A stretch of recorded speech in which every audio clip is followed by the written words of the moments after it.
চিন্তা করুন একটি বিষয়, আর প্রতিটি মানুষ নিজ নিজ দায়িত্ব সম্পর্কে কিন্তু অনেক সজাগ, তাই না?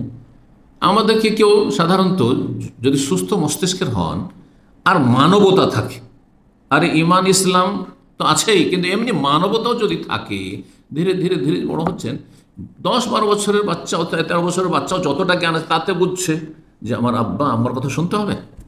হ্যাঁ, তাদেরকে অসন্তুষ্ট করা যাবে না। হ্যাঁ হ্যাঁ, খারাপ কাজ করা যাবে না, খারাপ কথা তাদেরকে বলা যাবে না, বুঝছি। তাহলে সবাই কিন্তু দায়িত্ব সম্পর্কে সচেতন। হাকুল আওলাদ, ছেলে মেয়েদের হক বাপ মা বুঝছেন, স্বামীর হক বুঝছেন স্ত্রী, স্ত্রীর হক সম্পর্কে বুঝছেন স্বামী, প্রতিবেশীর হক বুঝছেন, বন্ধু বান্ধবের হক অধিকার বুঝছেন, ফ্যামিলি মেম্বারদের যে হক রয়েছে কার কতটা রয়েছে তা বুঝছেন, আত্মীয় স্বজনদের হক অধিকার বুঝছেন, এমনকি প্রতিবেশী অমুসলিম তাদেরও কিছু অধিকার আমাদের মাঝে, সেগুলোও কিন্তু কমন সেন্সে বুঝছেন। এই বুঝগুলির জন্য পাঠ পড়াইতে হয় না, সামাজিকভাবে বুঝে নেন, পারিবারিকভাবে বুঝে নিচ্ছেন।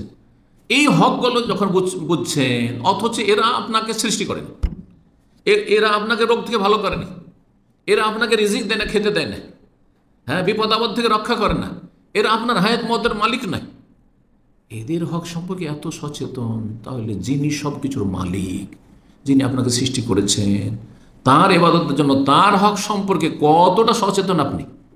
কেমন মানুষ যে আল্লাহর হক ভুলে যাচ্ছেন, অথচ স্ত্রীর হক, স্বামীর হক, ছেলে মেয়েদের হক, আত্মীয় স্বজনদের হক, এগুলো বুঝছেন আবার। হ্যাঁ, কত নির্বোধ আপনি তাহলে। ভালো করে বোঝার চেষ্টা করুন, আল্লাহ রাব্বুল তৌফিক দান করেন। সবচেয়ে গুরুত্বপূর্ণ হক মানুষের হক যেগুলি বললাম, নাকি আল্লাহর হক? আল্লাহর হক। 4 নম্বরের যে বিষয়টি তৌহিদের গুরুত্বের ক্ষেত্রে, তৌহিদ এমন একটি গুরুত্বপূর্ণ বিষয় যে তার উদ্দেশ্যে, তৌহিদ প্রতিষ্ঠার উদ্দেশ্যে আর তৌহিদের শিক্ষাদানের উদ্দেশ্যে, তৌহিদের প্রচার প্রসারের উদ্দেশ্যে সমস্ত নবী রসুলগণকে পাঠিয়েছেন।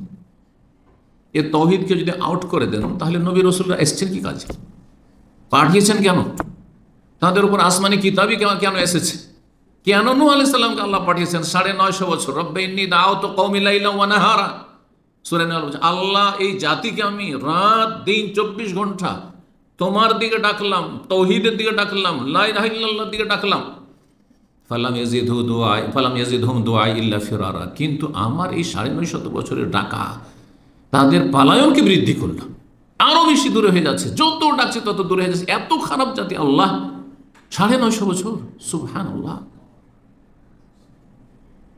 আর বরদাস্ত হচ্ছে না, 950 বছর পরে শেষ হয়ে গেছে। আল্লাহর কাছে দোয়া করছেন, রব্বি লা তাজার আল আরদ মিনাল কাফিরিনা দিয়ারা, আল্লাহ তোমার জমিনে কোনো কাফেরকে এখানে ছেড়ে দিও না, ধ্বংস করে দাও সেগুলোকে, কাফেরকে ছেড়ে দিও না আল্লাহ। যথেষ্ট হয়েছে। তাহলে সমস্ত নবী রসুল, ইব্রাহিম আলাইহিস সালাম কেন আল্লাহ রসুল করলেন, কেন করেছিলেন? মানবতার শিক্ষা দেওয়ার জন্য শুধু? না, লা ইলাহা ইল্লাল্লাহ, তোমার সৃষ্টিকর্তা কে তোমাকে পাঠিয়েছেন, কেন পাঠিয়েছেন, কি করতে হবে, কেমন জীবনযাপন করতে হবে, এবং চোখের আড়ালে যে পরকাল রয়েছে, মরণের পরের জীবন রয়েছে, সে সম্পর্কে জানিয়ে দেওয়া, যেগুলি মানুষ নিজের জ্ঞান বিবেক দিয়ে আর বিচক্ষণতা জানতে পারে না, যে মরার পরে কি হয় না হয়, জান্নাত আছে, জাহান্নাম আছে, হ্যাঁ, সৃষ্টিকর্তা আছেন, তিনি আমাকে এই উদ্দেশ্যে পাঠিয়েছেন, এগুলি গায়বী আর সব অদৃশ্য। সুতরাং এই সমস্ত কিছু আর সমস্ত কিছুর মূল হচ্ছে তৌহিদ, আল্লাহর একত্ব। আল্লাহর একত্ব এমন একটি বিষয়, সমস্ত নবী রসুলগণের দাওয়াতের মৌলিক বিষয় এই ছিল না যে ব্যভিচার করিও না, এটি ছিল। যেমন আজকাল এক শ্রেণীর পথভ্রষ্টরা রয়েছে, তাদের বিভিন্ন নাম রয়েছে সংগঠনের, তারা বলে দেশ থেকে কি করতে হবে, মদ ঘুষ দূর করতে হবে, হ্যাঁ, সুদ দূর করতে হবে, ইসলামী অর্থনীতি নিয়ে আসতে হবে, আর বেশ্যাখানাকে গুড়িয়ে দিতে হবে। কিন্তু কোনোদিন শুনবেন না যে আল্লাহ ছাড়া অন্যের পূজার যে আস্তানা রয়েছে সেগুলিকে নির্মূল করতে হবে। শুনে লা ইলাহা ইল্লাল্লাহর কথা শুনেছেন? না, শোনেননি। দুর্নীতি দূর করতে হবে। আর সবচেয়ে বড় দুর্নীতি যে মালিককেই চিনল না, যিনি সৃষ্টি করলেন, এর চেয়ে বড় অপরাধ কি হয়? না, সমস্ত নবী রসুলগণের দাওয়াতের মৌলিক বিষয় কি ছিল? মা লাকুম মিন ইলাহিন গায়রু। কোরআনে কারীম পড়ে দেখুন, বিভিন্ন সূরাগুলি, সূরা হুদ, সূরা আরাফ, এই সূরাগুলি পড়ে দেখুন, যেগুলো আম্বিয়া রসুলগণের, হ্যাঁ, অনেকগুলি আম্বিয়া রসুলগণের একসাথে দাওয়াতের কথা আলোচনা হয়েছে এবং তাদের জাতির, অবাধ্য জাতির কথা আল্লাহ আলোচনা করেছেন। সেগুলিতে দেখুন আদ সম্প্রদায়, সামুদ সম্প্রদায়, লুত আলাইহিস সালামের সম্প্রদায়, এইরকম ইব্রাহিম আলাইহিস সালামের সম্প্রদায়, মুসা আলাইহিস সম্প্রদায়, যখন যে নবীকে পাঠিয়েছেন ওয়াবুদুল্লাহ, আল্লাহর ইবাদত বন্দেগী, মা লাকুম মিন ইলাহিন গায়রু, তোমাদের তার ছাড়া, সেই আল্লাহ ছাড়া কোনো মাবুদ নেই, কোনো সত্য উপাস্য নেই, সব বাতিল এগুলো। শেষ নবী মুহাম্মদ সাল্লাল্লাহু আলাইহি ওয়াসাল্লাম, তাকে কি জন্য আল্লাহ পাঠিয়েছেন? আর কোনখানে গিয়ে মক্কার কাফেরদের সাথে দ্বন্দ্ব শুরু হলো? 40 বছর পর্যন্ত একজন মানুষও তার শত্রু ছিল না, বরং সামান্য কোনো বিদ্বেষ রাখতো না। সবাই তাকে আস-সাদিকুল আমিন বলে মেনে নিয়েছিল 40 বছর পর্যন্ত। 63 বছরের মধ্যে 40 বছরই এইভাবে কেটে গেল। সবচেয়ে ভালো মানুষ যদি ওই মক্কার কাফেরদের জিজ্ঞাসা করে কে তোমাদের মধ্যে, এক বাক্য সবাই বলতো, একজন ভিন্ন কোনো মত পোষণ করতো না, তিনি হচ্ছেন মুহাম্মদ রাসূলুল্লাহ সাল্লাল্লাহু আলাইহি ওয়াসাল্লাম। কিন্তু যখন আল্লাহর দ্বীনের মৌলিক বিষয় বললেন, ইয়া আইয়ুহান নাস, হে মক্কার মানুষরা, হে মানব সকল, ক্বুলু লা ইলাহা ইল্লাল্লাহ, বলো আল্লাহ ছাড়া কোনো সত্য মাবুদ নেই। এইসব দেবদেবীর পূজা চলবে না, লাত উজ্জা মানাত হোবালের পূজা চলবে না, এসব চলবে না, 360টা মূর্তি চলবে না, এগুলি ধর্মকর্ম নয়, এগুলি ধর্মের নাম অধর্ম। তুফলিহু লা ইলাহা ইল্লাল্লাহ বলো, ঘোষণা করো। আরবদের মাতৃভাষায় কলেমা ছিল, আমাদের মতো তারা পাগল ছিল না অনারবদের মতো, যে এদিকে লা ইলাহা ইল্লাল্লাহর জিকিরও ছাড়ছে আর এদিকে মাজারে সিজদাও করছে। না না, তারা বুঝতো যে লা ইলাহা ইল্লাল্লাহ বলা মানে জীবনে বিপ্লব নিয়ে আসে, ইনকিলাব, পুরো চেঞ্জিং, পরিবর্তন। তার মানে মুহাম্মদ সাল্লাল্লাহু আলাইহি ওয়াসাল্লাম কথা বলতে চাইছেন যে আল্লাহ ছাড়া কোনো সত্য মাবুদ নেই। মানে আমাদের বাপ দাদারা যে এইসব 360টা মূর্তি কাবার চারদিকে স্থাপিত করেছে, এগুলি আমাদের নিজের হাতে গুড়িয়ে দিতে হবে, ধ্বংস করে দিতে হবে। আর বাপদাদার ধর্ম ভ্রান্ত ধর্ম ছিল। তাহলে বাপদাদা গাল দিচ্ছে মোহাম্মদ।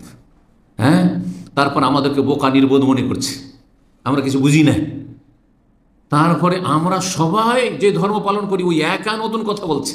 সংখ্যাগরিষ্ঠতা আর সংখ্যালঘু, এই ফর্মুলা বাতিলপন্থীদের, দল ভারী আমাদের বাতিলপন্থীদের, এটা হচ্ছে যুক্তি।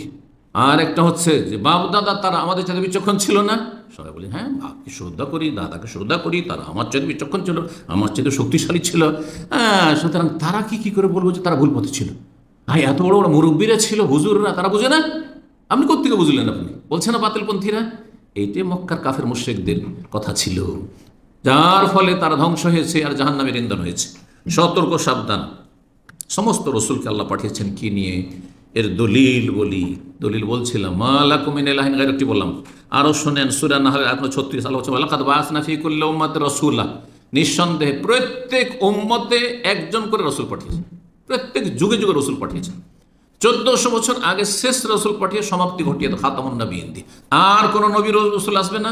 শেষ রসুল সারা বিশ্বের জন্য যে দিন ইসলাম দিয়ে গেছেন এবং সারা বিশ্বের মানবতার জন্য তাকে প্রেরিত করা হয়েছে রহমতুল্লিল আলামিন করে, তার দিনের খাদেম হিসাবে কাজ করতে হবে ওলামাদেরকে, ওলামা ওয়ারাসাতুল আম্বিয়া, তাদেরকে দিনের দাওয়াত করে যেতে হবে। নবীদের কাজ নাইবে রসুল তারা, যদি সত্যি কোরআন সুন্নাহর অনুসারী তারা হইতে হবে। আল্লাহ আমাদের সকলকে তৌফিক দান করেন। প্রত্যেক জাতিতে একজন করে রসুল পাঠিয়েছি যুগে যুগে। কি উদ্দেশ্যে?